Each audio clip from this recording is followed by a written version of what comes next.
तो 195 किलोमीटर जो मैंने बनाया था उसमें 1 किलोमीटर भी जो प्रेजेंट में विधायक हैं उन्होंने रिपेयर तक नहीं कराया। राजद के लोग वर्चुअल रैली का, कांग्रेस के लोग वर्चुअल रैली का और हमारे कम्युनिस्ट के लोग वर्चुअल रैली का क्यों विरोध कर रहे हैं कि नीतीश जी जब मेरे साथ आ गए तो अब राजद का पत्ता, कांग्रेस का पत्ता बिहार में पहले भी साफ था, इस बार तो नस्त नाबूद हो जाएगा। नमस्कार, आप देख रहे हैं न्यूज भारतवर्ष और मैं हूं आपके साथ रमन राय। 2020 बिहार में विधानसभा चुनाव का साल है और इसको लेकर जो है राजनीतिक गलियारों में जो सरगर्मी है वो काफ़ी तेज हो चुकी है। इस वक्त हमारी टीम पहुंच चुकी है भागलपुर और हमारे इस खास मुलाकात में आज हमारे साथ है कुमार शैलेंद्र साहब जी। सबसे पहले तो सर आपका बहुत बहुत स्वागत है हमारे इस चुनावी अखाड़े माहौल में। धन्यवाद। पिछली बार देखा गया था सर कि जब चुनाव हुए थे 2015 में तो एनडीए जो थी एकजुट नहीं थी, जो नीतीश कुमार थे वो कहीं ना कहीं महागठबंधन का हिस्सा थे। लेकिन इस बार देखा जा रहा है नीतीश कुमार भी आपके साथ है, बीजेपी भी उतनी ही मजबूती से चुनाव प्रसार में लग गई है। क्या आंकड़े निकल कर आएंगे और क्या कुछ चूक सर पिछली बार रह चुकी थी आप लोगों की तरफ से? धन्यवाद सरवन जी, आपने हमको अपने स्टूडियो में बुलाया, इसके लिए सबसे पहले मैंने आपको धन्यवाद दिया। हमारे गठबंधन का जो मजबूती है वो दुनिया देख रही है। इस बार आदरणीय यशस्वी प्रधानमंत्री ने जो काम किया है वो आम जनों के दिल में राज कर रहा है। और जो 2015 का चुनाव था आप भी जानते हैं और हमारी जो भाजपा थी वो भी समझ चुकी थी, लेकिन पिछले कुछ दिन में ही आदरणीय हमारे नीतीश जी ने इस बात को समझा और पुनः हम लोगों के साथ आए और आज स्थिति बिल्कुल स्पष्ट है। जो 2010 में राजद की स्थिति थी उससे भी बदतर होने जा रही है। ये स्पष्ट आपको आम जनों का जो राय है वो हम बता रहे हैं, क्योंकि दिन भर हम क्षेत्र में रहते हैं अपने विधानसभा में, तो आम जनों का जो राय है वो हम आपको बिल्कुल स्पष्ट बता रहे हैं। और भागलपुर में हम जो गठबंधन है सातों की सातों सीट हम लेंगे इस बार। 2015 की बात करी जाए सर तो पहले भी आप विधायक रह चुके थे। आपका जो विधानसभा क्षेत्र है बीपुर, वहाँ से जो विधायिका जीत कर आई वर्षा रानी जी, और आपकी जो वोटों का आंकड़ा अगर देखा जाए तो ज़्यादा कुछ मार्जिन नहीं था। लेकिन कहीं ना कहीं आपको ये नहीं लगता कि जब 2015 में जब चुनाव हुए थे तो वर्षा रानी को एनडीए गठबंधन से अलग होकर जो नीतीश कुमार का जो गठबंधन बना लालू जी के साथ, उसका कहीं ना कहीं फ़ायदा हुआ? आंकड़ा आपने कहा कि बहुत ज़्यादा का नहीं था, लेकिन नहीं, आपको बता दें आंकड़ा जो जीत हार का था वो 12,716 का था।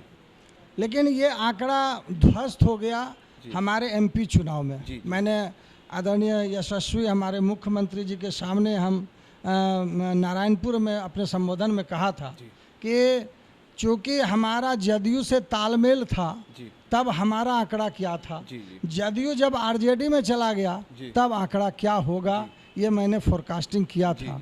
और उसका नतीजा है कि हम लोग 23,000 वोट से इस बार बीहपुर लीड किए हैं और आरजेडी मात्र जो है 53,000 पर सिमट गई। और हम अकेले जब लड़े थे, जदयू जब राजद में था तब 56,000 वोट आया था और 12 से 15,000 मेरे यहाँ जदयू का वोट है, वो आप शिफ्ट करेगा और उसका वोट वहाँ से माइनस होगा। हमारी जीत पक्की है। वोट परसेंटेज की बात कर ली जाए तो आपकी जो मजबूती है वो काफ़ी ज़्यादा है। विपक्ष में कोई चेहरा भी नहीं है, विपक्ष में कोई वैसी लहर भी नहीं है। अगर बिहार की भी बात करेंगे तो ना विपक्ष के पास कोई रोड मैप है। आपके विधानसभा क्षेत्र की बात करेंगे तो क्या रोड मैप है आप लोगों के पास आने वाले 5 साल के लिए? जब मैं विधायक था 2010 से 2015 तो मैंने रिकॉर्ड काम किया था और हमारे आदरणीय मुख्यमंत्री जी ने हमें पारितोषिक भी दिया था, हमको हमारी सराहना भी की थी कि हमने अपने विधानसभा में 195 किलोमीटर सड़क बनाया। और उस वक्त जो हमारा विधायक निधि था उस निधि से 250 ट्रांसफार्मर हमने लगाया था, जो कि डायरेक्ट सरकार का पैसा सरकार के खाते में जाता था। और आज अगर आप कह लें इस पंचवर्षीय में तो 195 किलोमीटर जो मैंने बनाया था उसमें 1 किलोमीटर भी जो प्रेजेंट में विधायक हैं उन्होंने रिपेयर तक नहीं कराया। मुद्दा क्या रहेगा? जनता सब देख रही है। जनता सब देख रही है सर। जनता की ही बात करेंगे। वर्षा रानी जो आरजेडी से जीत कर आई, कहीं ना कहीं जनता के बीच जो उनकी मौजूदगी है वो ज़मीनी स्तर पे उतनी नहीं है। हम यहाँ की भी जनता से हमने राय जानी, जनता के बीच में जो लोकप्रियता है वो आपकी अलग है, उनकी अलग है। लेकिन क्या इस लोकप्रियता को आप भुला पाएंगे 2020 के विधानसभा हमको चुनाव में? हमको श्रवण जी भुलाना नहीं है लोकप्रियता को, क्योंकि जब साल में एक बार परीक्षा होती है जी तो जो विद्यार्थी सालों भर पढ़ता है जी। उसको एग्जाम के टाइम में पढ़ने की ज़रूरत नहीं होती है। मैंने चुनाव हारने के बाद 5 साल अपने जनता के बीच में काम किया है, सुख में रहा है, दुख में रहा है, तो हमको अभी क्या भुलाना है? जनता हमको जानती है, जनता मेरे विचार से, व्यवहार से पूरा जानती है कि इंजीनियर शैलेंद्र ही मेरा बिहपुर का विकास कर सकता है। जी। विकास की आप बात कर रहे हैं, बिहार में भी अगर विकास की दर देखेंगे, अभी कोरोना काल के कारण जो है बिहार की स्थिति पहले से भी ज़्यादा खराब हो चुकी है, लेकिन अब जब कोरोना के बाद जब स्थितियां संभलने लगी है धीरे धीरे, अभी कुछ नॉर्मल स्थिति हुई है, लेकिन अब जब चुनाव होंगे, लगभग अक्टूबर के नवंबर के महीने में चुनाव होंगे, काफ़ी कम समय है, ऐसे में जो एकजुटता है वो काफ़ी मायने रखती है। काफ़ी दल बदल हो रहा है, नेताओं की बात कर ली जाए, बिहार की राजधानी पटना में भी काफ़ी जो नेता है वो आरजेडी खेमे से जेडीयू में जा रहे हैं, जेडीयू खेमे से किसी और खेमे में जा रहे हैं। क्या मायने रखेंगे ये 2020 में सर? देखिए, आपने कोरोना का मामला छेड़ा है। आप जानते हैं कि ये वैश्विक महामारी है, पूरा विश्व इससे त्रासदी से झेल रहा है, और हम अपने प्रधानमंत्री जी और आदरणीय मुख्यमंत्री जी नीतीश जी को धन्यवाद देना चाहेंगे कि इस विपत्ति काल में भी आदरणीय प्रधानमंत्री ने लॉकडाउन लगाया और पूरे भारतवर्ष में हमारे देश के सभी जनता ने उसका पालन किया।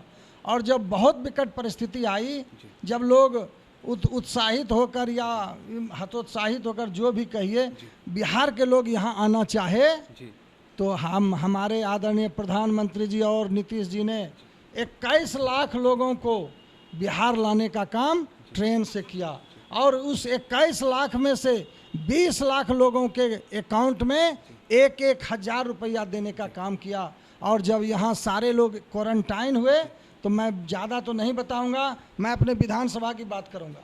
हमारे विधानसभा में 3 प्रखंड है, बिहपुर, नारायणपुर, खरीक। खरीक में 3278 जो क्वारंटाइन हुए थे, हमारे 2223 हमारे बिहपुर में, और 1749 नारायणपुर मंडल में थे। सबको सरकार ने लगभग 5100 रुपया जो खर्च आया ये 14 दिन में सबको दिया।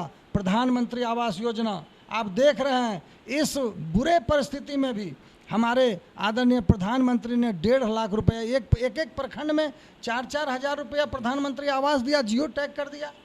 सब तीनों प्रखंड मिला के लगभग 10,000 हमारे गरीब लोगों को कोरोना इस गरीबी काल में दिया। और अभी आपने कहा कि किस परिस्थिति में लोग, आप देख रहे हैं कि हमारे प्रधानमंत्री कितने संवेदनशील हैं। उन्होंने 5 महीना का नवंबर तक फिर से मुफ्त में राशन देने का ऐलान किया है। और दूसरा बात कि आपने कहा कि कैसे प्रचार प्रसार होगा, कैसे, ये डिजिटल इंडिया का ज़माना है। अब तो हमारा संगठन ही, भारतीय जनता पार्टी का संगठन ही बूथ स्तर तक है, इसलिए हम लोग घर में बैठकर भी अपने सप्तऋषि के माध्यम से, यानी हमारे बूथ पर जो सप्तऋषि हैं उसके माध्यम से हम अपना संगठन का काम कर रहे हैं, सेवा कर रहे हैं, इस क्वारंटाइन में भी, इस लॉकडाउन में भी।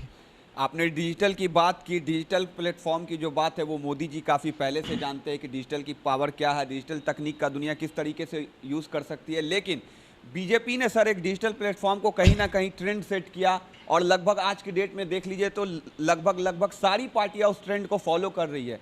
तो कहीं ना कहीं बीजेपी के लिए एक बहुत बड़ी एडवांटेज भी है, और जितनी भी विपक्षी पार्टियां हैं वो इस चीज़ को फॉलो कर रही है। तो 2020 में जब अब कोरोना काल है, ऐसे में जो है डिजिटल तकनीक का ज़्यादा उपयोग होगा, जनसभाएँ और रैलियाँ भी नहीं होंगी, तो कहीं ना कहीं ये एडवांटेज है बीजेपी के लिए बहुत बड़ा। भारतवर्ष में पहला मेरा भारतीय जनता पार्टी ऐसा संगठन है, हमारे गृह मंत्री आदरणीय अमित शाह जी ने 7 तारीख को वर्चुअल रैली किया था, और आपने कहा कि सभी फॉलो कर रहे हैं।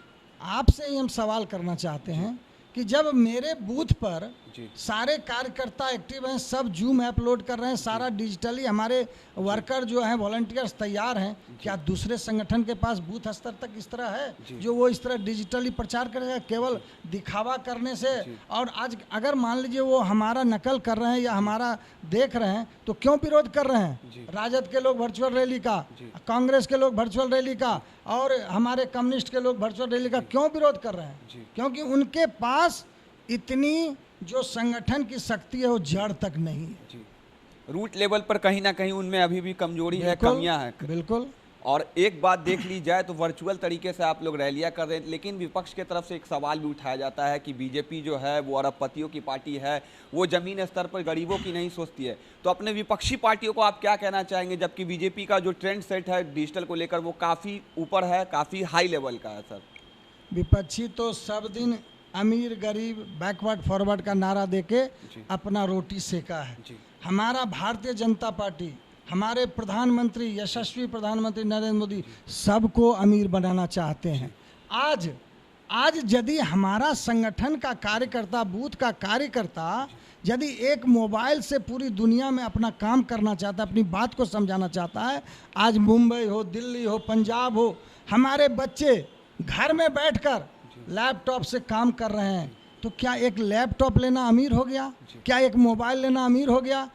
और अगर ये अमीर नहीं बन सकते हैं तो ये पुनः वो चाहते हैं कि सारे लोग गरीब का गरीब बन जाए और बेरोजगार बन जाए। यही राजद का जो नारा है सब दिन ये देते आया है। इसलिए हमारी पार्टी चाहती है सबका साथ, सबका विकास, सबका विश्वास, उसमें हम पहल कर रहे हैं। मोदी जी ने कोरोना वॉरियर्स के हित में ताली और थाली बजवाई थी, लेकिन राजद ने जो है मोदी जी के विरोध में ताली और थाली बजवाई। अपने आवास के बाहर तमाम नेता सर मौजूद थे। ऐसे में क्या कहना चाहेंगे आप राजद को, क्योंकि जो आपकी विधायिका है वो आरजेडी से ही आती है आपके विधानसभा कम से कम देर से ही सही राजद के लोग ताली तो और थाली तो पीटे। समर्थन ही हुआ कि उनके विचारधारा को उन्होंने भी एक्सेप्ट किया। इसलिए हम इसमें कहीं कुछ देखना नहीं चाहते नेगेटिव पक्ष, हम पॉजिटिव देखना चाहते हैं कि हमारे सिद्धांत को उन्होंने अडॉप्ट किया है। अब तो नीतीश कुमार भी आपके साथ है, जो मजबूती है वो काफ़ी ज़्यादा पहले से भी मजबूत हो गई है।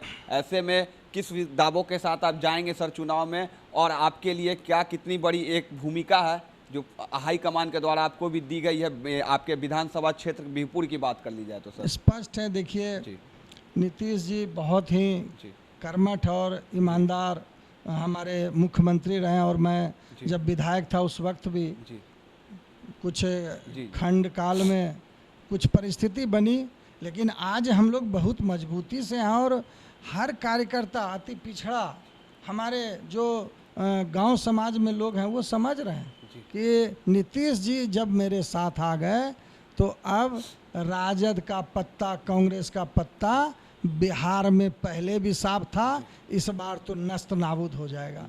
क्योंकि जनता ये भी जानती है कि 2010 के आज से 15 साल पहले हमारा बिहार कैसा था, रोड पर पेड़ उगा हुआ था। हम अपने विधानसभा की बात कर रहे हैं, इसलिए अब वो फिर से राजद के पाले में नहीं आने वाला है। यानी कि इस बार जमानत जब्त होने वाली है महागठबंधन की, जिस तरीके से वो दावे कर रहे हैं। आदरणीय नीतीश जी ने पहले घर घर बिजली पहुंचाया मोदी जी ने, अब तो नीतीश जी कह रहे हैं खेतों पर जो आपको 500-600 रुपया लगता था एक बीघा में, अब 50 पैसे, 100 रुपये, 10 रुपये में आपका खेत पट रहा है। किसको चाहेगी जनता? समृद्ध किसान बनना चाहता है सब। जो छोटे किसान वो समृद्ध किसान बनना चाहते हैं। तो किसानों के लिए तो बहुत बड़ी अपॉर्चुनिटी है। घर में लोग बिजली रख रहे हैं और अपना व्यवसाय कर रहे हैं, बैठ के कुटीर उद्योग, लघु उद्योग लगा रहे हैं। तो किसको चाहेगी? बिजली जलाने वाले को कि लालटेन जलाने वाले को? लालटेन की तो जमाना सर अब गुजर गया, सबसे पहली बात। और अब जो दौर है, बिहार पहला राज्य होगा जो कोरोना काल के बाद चुनाव को झेलेगा और भारत के इतिहास में ये दर्ज होगा। लेकिन अब डिजिटल इंडिया की बात करते हैं मोदी सरकार, गांव को कैसे डिजिटल बनाएंगे सर? स्मार्ट सिटी की तो बात करते हैं, स्मार्ट गांव कैसे होगा? शुरुआत हो गया है, शुरुआत हो गया। आप हर पंचायत में आप देखे होंगे पंचायत भवन बन रहा है, सरकार वहाँ रहेगी। अब ब्लॉक की बात और जिला की और सब डिवीजन की बात तो छोड़िए, वहाँ सारा डिजिटल का जितना लैपटॉप है, कंप्यूटर, हमारे मुखिया नीतीश जी वो कॉन्फ्रेंस कर रहे हैं। तो डिजिटल इंडिया तो गांव की ओर चल चुका है। अब क्या सोचना है? सारे लोग को पैसा अकाउंट में जा रहा है, जनधन का पैसा अकाउंट में जा रहा है, खाते में पैसा जा रहा है। अभी ये इससे बड़ी डिजिटल इंडिया का प्रमाण और क्या हो सकता है? कहीं ना कहीं विपक्ष एक और भी सवाल खड़े करता है कि बिहार में सर अफसरशाही है, कितना आप इससे ताल्लुक रखेंगे? जब हम चलेंगे तो ठेस तो लगेगी, और जो काम करेगा उसी से गड़बड़ी होगी। जो केवल दिन रात लूटने में रहेगा उसको क्या पता चलेगा काम कैसे होता है। इसलिए ये सब बेबुनियाद आरोप है विपक्ष का, ये सब नहीं चलेगा। नीतीश जी हमारे बहुत ही सुलझे हुए नेता हैं, ईमानदार हैं, काम करने वाले हैं। उनकी अगुवाई में बिहार और आगे तरक्की करेगा, ये पूरा हम लोगों को विश्वास है। चलिए, हमारी भी शुभकामनाएं आपके साथ है कि आप इस बार विधानसभा चुनाव में जाए और भारी मतों से जीत कर आए। तो आप सुन रहे थे हमारे इस खास मुलाकात चुनावी अखाड़े में बिहपुर विधानसभा से बीजेपी के फायर ब्रांड नेता इंजीनियर शैलेंद्र, जिनका साफ तौर पे कहना है कि 2020 में जो है एनडीए गठबंधन की सरकार बिहार में बनकर आएगी। और साफ तौर से इनका कहना है कि जो यहाँ की विधायिका थी आरजेडी की, उनके द्वारा जो बीते 5 वर्षों में जो काम होने चाहिए थे जनता के बीच, वो तमाम कार्य नहीं हुए हैं। उन तमाम कार्यों को जब 2020 में फिर से इनकी सरकार बनकर आएंगी और ये खुद जीत कर सदन पहुंचेंगे, तो उन तमाम कार्यों को आसमान की नई ऊंचाइयों पर ले जाएंगे। तब तक के लिए बने रहे न्यूज़ भारतवर्ष के साथ। नमन राय, बिहपुर।